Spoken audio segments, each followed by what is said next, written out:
Olivia Hart had always loved the quiet hours after closing time at Harper's Books. The old bookstore nestled between a coffee shop and a flower boutique was her sanctuary. A place where she could lose herself in stories while earning enough to finish her literature degree. The ancient wooden shelves creaked with character, and the smell of aged paper felt like coming home. She never imagined that one ordinary Tuesday night would pull her into a story darker than any novel on those shelves. She was organizing the classic section when she heard voices from the alley behind the store. Sharp, angry voices that cut through the peaceful silence like broken glass. Olivia hesitated, her hand frozen on a copy of Jane Eyre. Common sense told her to ignore it, to mind her business and lock the front door. But curiosity, that dangerous human instinct, pulled her toward the back exit. The man in the shadows through the narrow gap in the door. Olivia saw 4 men surrounding a 5th who knelt on the wet pavement. Rain had started falling, creating halos around the single streetlight that illuminated the scene. The kneeling man was begging, his words tumbling over each other in desperate pleas. But the man standing directly in front of him remained utterly still. Hands in the pockets of an expensive black coat that probably cost more than Olivia's entire wardrobe. "You knew the terms?" "Roberto," the standing man said, his voice carrying an eerie calm that made Olivia's blood run cold. "You borrowed from me. You lied to me. Now you think tears will change the outcome?" Dante Russo, though Olivia didn't know his name yet, was not a tall man, but he commanded the space around him like a king surveying his kingdom. His dark hair was slicked back, revealing sharp features that would have been handsome if not for the absolute coldness in his expression. Everything about him screamed danger, from his perfectly tailored suit to the way his men stood at attention. Awaiting his command, the gasp that betrayed her Olivia watched in horror as Dante nodded once. A subtle movement that sent one of his men forward. She should have looked away, should have quietly retreated into the safety of her bookstore. Instead, she gasped, a small sound of shock that seemed to echo like thunder in the tense silence of the alley. Every head turned toward the door, toward her. Time seemed to stop as Dante's eyes locked onto hers. They were dark, almost black in the dim light, and they pinned her in place more effectively than any physical restraint. For a moment, nobody moved. Then Dante raised one hand, a gesture that froze his men in place, and began walking toward her. Olivia stumbled backward, her heart hammering against her ribs. She tried to close the door, but her trembling hands couldn't find the strength. Before she could even think to run, the door swung open, and Dante Russo stepped into her bookstore, bringing the cold night air and an aura of absolute authority with him. "The unexpected mercy, please," Olivia whispered, backing into a bookshelf that rattled from the impact. "I didn't see anything. I won't say anything, please." Dante studied her with an intensity that made her feel naked, as if he could see every thought in her head, every fear racing through her veins. His men had followed him inside, and she could hear them moving through the store, checking corners, securing exits. She was trapped. "What's your name?" Dante asked, his voice softer than she expected, but no less commanding. "Olivia," she managed, her voice barely audible. "Olivia Hart. I just work here." "I don't want any trouble." "Olivia," he repeated, testing the name. His gaze traveled around the bookstore, taking in the worn paperbacks, the handwritten recommendation cards, the cozy reading nook by the window. When his eyes returned to her, something had shifted in his expression, though she couldn't identify what. "You read all these?" The question was so unexpected that Olivia answered honestly. "Most of them. I'm studying literature at the university." Dante nodded slowly, as if this information confirmed something he'd been wondering about. Behind him, Dominic Castellano, his second in command, stepped forward. "Boss, we need to handle this." Everyone in the room understood what handle this meant.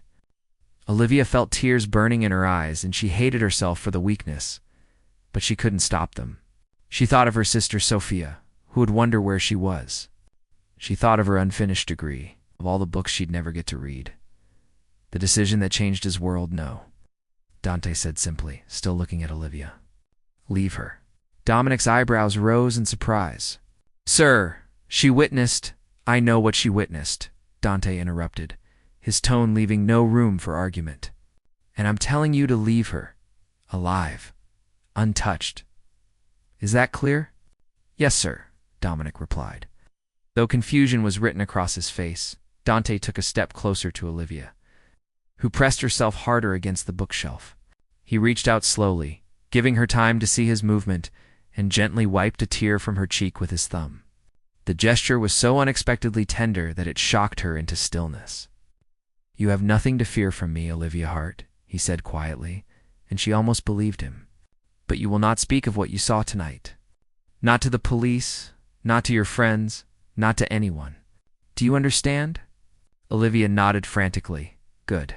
Dante stepped back, already turning toward the door. Dominic stationed 2 men outside, rotating shifts, there to watch but not approach. "If anyone threatens her, anyone at all, I want to know immediately." The weight of his attention after they left. Olivia stood frozen in the same spot for nearly an hour, her mind struggling to process what had happened. The most feared crime boss in the city had walked into her bookstore, caught her witnessing something she shouldn't have, and instead of eliminating the problem, he'd ordered his men to protect her. She didn't sleep that night. Every sound made her jump, every shadow seemed to hide danger. But as dawn broke, and she finally allowed herself to breathe, Olivia realized the most terrifying thing wasn't what she'd witnessed in the alley. It was the look in Dante Russo's eyes when he'd wiped away her tear. As if her pain had affected him in a way he didn't expect or understand.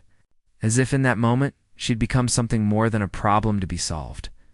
Outside her apartment window, a black car sat parked across the street, its driver reading a newspaper but never quite looking away from her building. Dante's protection was real. Olivia didn't know whether to feel safe or terrified.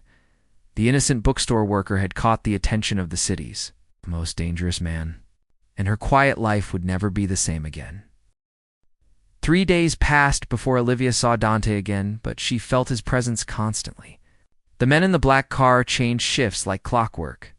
Customers she'd never seen before lingered too long in the bookstore, their eyes watchful. Her sister Sophia called twice a day, sensing something was wrong. But Olivia couldn't find words to explain the impossible situation she'd fallen into. On Thursday afternoon, a man walked into Harper's Books wearing jeans and a simple gray sweater, looking nothing like the cold-eyed crime lord from the alley. But Olivia recognized him instantly. Her hands trembled as she shelved books, trying to appear busy while Dante browsed the fiction section with apparent genuine interest. "Do you have a recommendation?" he asked, approaching the counter with a worn copy of The Count of Monte Cristo. "I haven't read for pleasure in years." Olivia's mind raced. Was this a test? A game? "That's a good choice," she managed. "It's about revenge and redemption." "Which do you think wins in the end?" Dante asked, his dark eyes studying her face.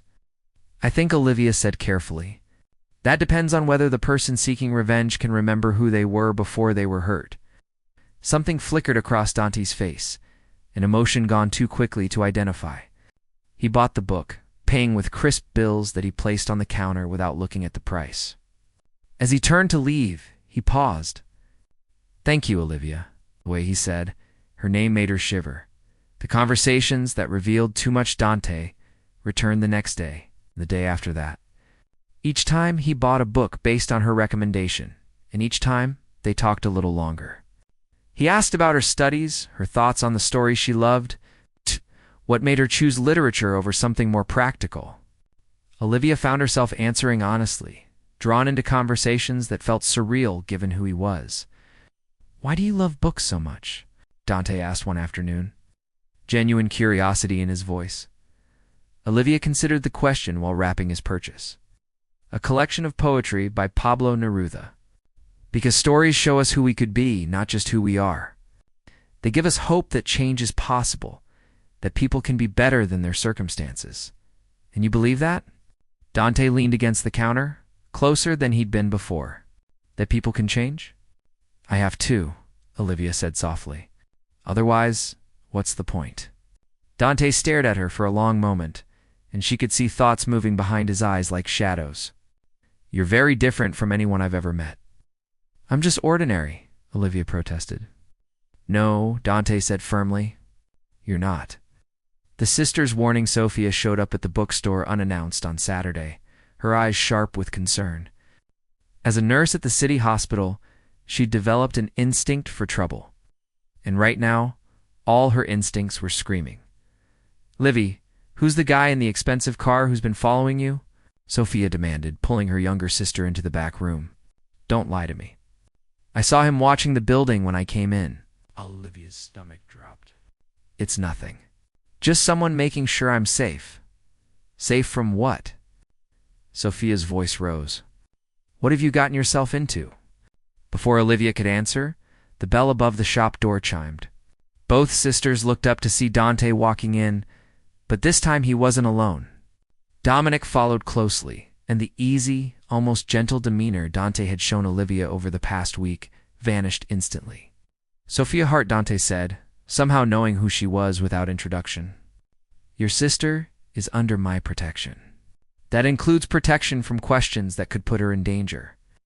Sophia stepped in front of Olivia, protective instinct overriding common sense. "Who the hell are you to tell me what I can ask my own sister?" Dante's expression didn't change, but the temperature in the room seemed to drop 10 degrees. "I'm the reason she's alive. I suggest you remember that." The moment everything shattered that night, Olivia couldn't shake the image of Dante's cold transformation when faced with Sophia. She'd started to believe the gentle book lover who visited her store was real. But now she saw the truth. He was dangerous, possibly using her for some purpose she couldn't understand. And she needed to stop this before it went further. She was closing up the shop, determination hardening in her chest, when she heard shouting from the alley. Not again, she thought, but something made her look. This time she saw Dante's guard dragging a man away from her back door. A man with a knife and clear intentions written across his face. The door burst open, and Dante stormed in, rage radiating from every line of his body. "Pack a bag," he ordered. "Now what?" "No, I'm not going anywhere with you. Lorenzo Vitali's men just tried to get to you," Dante said, his voice tight with barely controlled fury. "They know you matter to me, which means you're a target. You're coming with me where I can keep you safe." "Matter to you?" Olivia repeated, her voice rising. "I don't even know you." "You're a criminal. You hurt people. Why do I matter to you?" Dante crossed the space between them in 2 strides, his hands gripping her shoulders. "Because you're good," he said, the words torn from somewhere deep inside him. "Because you look at me and see a person, not a monster. Because when you cry, something in my chest breaks, and I don't understand it, but I can't ignore it anymore."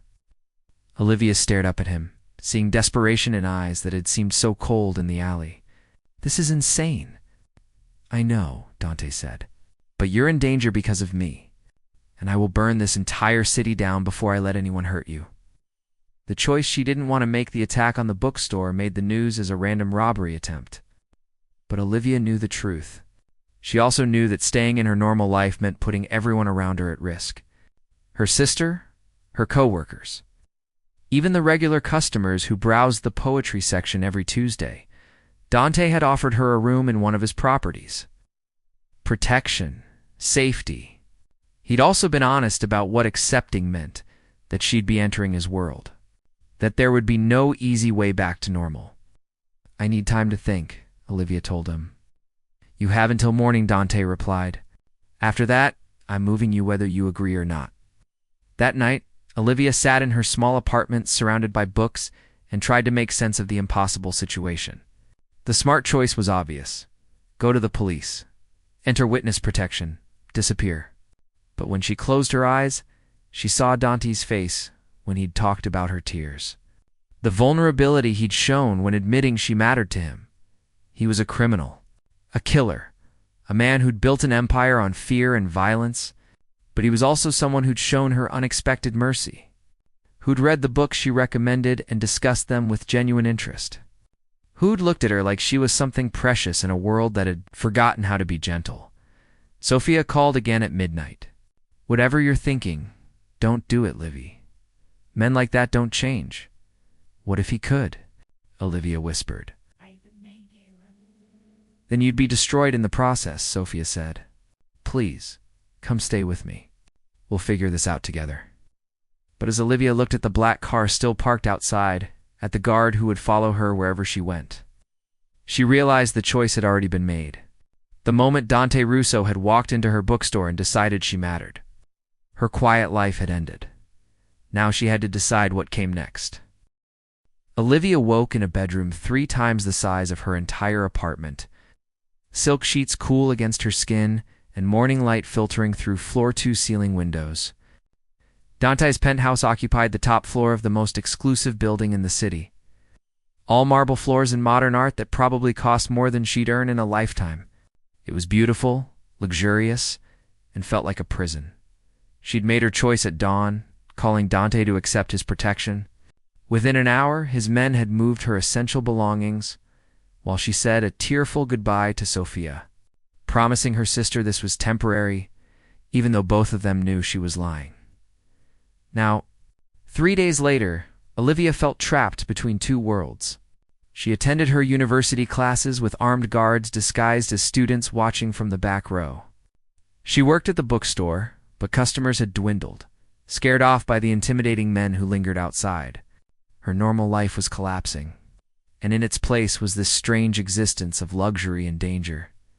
Dante gave her space, disappearing for long hours to handle business he never discussed, but at night he'd find her in the library he'd shown her that first day, surrounded by books, and they'd talk for hours. About literature, about her dreams of becoming a professor, about nothing and everything except the truth hanging between them, the dangerous truth you can't keep living like this. Dominic told Dante one evening, finding his boss staring out the window toward the library where Olivia was reading. The men are talking. Lorenzo is getting bolder, and she's making you soft. Watch your tongue, Dante warned, his voice deadly quiet. I'm trying to watch your back, Dominic insisted. You've never hesitated before, never showed mercy. Now you're protecting some college girl who witnessed a transaction? Keeping her in your home and half the city thinks you've lost your edge. Ow. Dante turned, and even Dominic, who'd known him for 15 years, took a step back at the fury in his eyes. She's not some college girl, and if anyone suggests otherwise, they'll learn exactly how sharp my edge remains. But Dominic's words haunted Dante because they contained truth. He had changed since Olivia entered his life. Deals he would have closed with violence, he negotiated instead. Men he would have eliminated, he spared. All because somewhere in the back of his mind, he could imagine Olivia's face if she knew, could imagine the disappointment in her gentle eyes. It was making him weak. It was making him human. And in his world, humanity was a death sentence. The confrontation Lorenzo Vitali made his move on a Friday night. Olivia was at the bookstore, insisting she needed some normalcy, despite Dante's protests. She was shelving books when the power cut out, plunging the store into darkness. Before she could scream, a hand clamped over her mouth. Quiet little bird, Lorenzo's voice whispered in her ear. We're going to have a conversation about your boyfriend. Fear unlike anything Olivia had ever known paralyzed her. Lorenzo's men had killed Dante's guards, she realized with horror, seeing bodies on the floor. This wasn't a warning. This was war. Dante Russo thinks he's untouchable, Lorenzo continued, dragging her toward the back exit. But every king has a weakness. And you, sweet Olivia, are his. The alley was dark, but Olivia could make out 2 more of Lorenzo's men waiting by a car. She struggled, trying to scream, but Lorenzo's grip was iron. Then, from the shadows, came a voice that made everyone freeze. Let her go. Lorenzo Dante stepped into the dim light from the street lamp, and Olivia had never seen him like this. Gone was any trace of the gentle man who discussed poetry with her. This was the Mafia king, death personified, rage and cold calculation in perfect balance. Or what? Lorenzo challenged, pressing a gun to Olivia's temple. You'll start a war you can't win? I'll end one you should never have started, Dante replied, his voice promising violence that made Olivia's blood run cold. The moment of truth, what happened next, occurred in seconds, but felt like hours. Dante moved with liquid precision, a gun appearing in his hand. Lorenzo's men drew their weapons. Olivia closed her eyes, certain she was about to die. when a shot rang out. When she opened her eyes, Lorenzo was on the ground, clutching his shoulder, his gun skittering away. Dante's men emerged from every shadow, having surrounded them without anyone noticing. The fight was over before it truly began. Dante holstered his weapon and crossed to Olivia in 3 strides, his hands gentle as they cupped her face despite the violence still crackling in the air around him. "Are you hurt?" Olivia shook her head, unable to speak, tears streaming down her face. "Take Lorenzo to the warehouse," Dante ordered without looking away from her. "I'll deal with him later." He drove her back to the penthouse himself, one hand on the wheel, the other holding hers so tightly it almost hurt. Neither spoke until they were behind locked doors, guards posted at every entrance. "I can't do this," Olivia finally said, her voice breaking. "I can't live in a world where people try to kill me to hurt you, where violence is just part of everyday life. This isn't who I am," Dante said, and the pain in his voice made her look up. "I know who you are, Olivia. Your goodness and light and everything I've never deserved, and keeping you here is destroying that." The impossible choice, Dante paced the living room like a caged animal, running his hands through his hair in a gesture of frustration Olivia had never seen from him. "I should let you go. Put you on a plane to another city, give you money to start over, and never contact you again. It's the right thing to do, but—" Olivia prompted, her heart hammering. "But I can't," Dante admitted, turning to face her. "I've tried. God knows I've tried to convince myself that your safety matters more than what I feel. But then I imagine you've gone. Imagine never seeing you again, and something in me breaks." Olivia stood, crossing to him on trembling legs. "What do you feel, Dante?" He looked at her with such raw vulnerability that it stole her breath. "Everything. I feel everything when I'm with you. Hope I thought I'd buried years ago. The possibility that I could be more than what I've become. And it terrifies me, because hope is dangerous in my world. It makes you weak. It gets you killed. Or maybe," Olivia said softly, reaching up to touch his face, "it makes you strong enough to change." Dante caught her hand, pressing it against his cheek. "You really believe that? After everything you've seen? After Lorenzo? After understanding what my life truly is?" The leap of faith. Olivia took a deep breath, knowing her next words would determine everything. "I believe people can choose who they want to be every single day. You've shown me mercy when you didn't have to. You've protected me, talked to me like I matter, and let yourself be vulnerable in ways that probably go against every instinct you have. That's not weakness, Dante. That's courage." "Courage," he repeated, the word foreign on his tongue. "What if you walked away?" Olivia asked. "Not from me, but from this life. What if you took all that power and intelligence and used it for something other than fear and control?" Dante laughed, but there was no humor in it. "You make it sound simple. I have enemies, obligations, an empire built on violence. I can't just decide to sell ice cream instead." "I'm not asking you to be perfect," Olivia said. "I'm asking if you want to try to be better. With me." The silence stretched between them, heavy with possibility and fear. Dante's world didn't allow for redemption.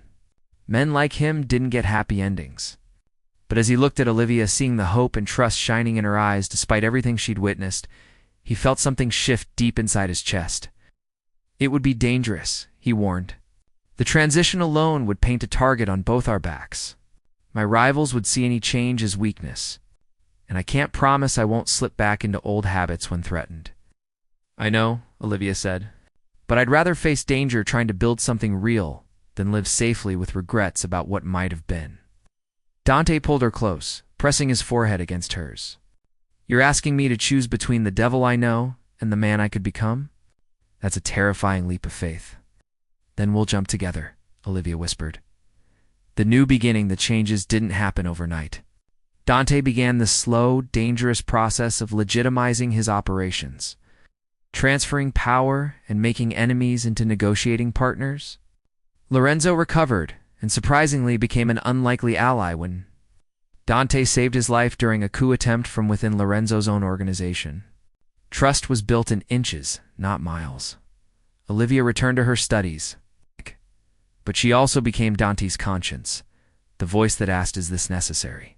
Before violence became the answer, She pushed him to find solutions that didn't end in bloodshed, and slowly, impossibly, the city's most feared crime lord began to transform.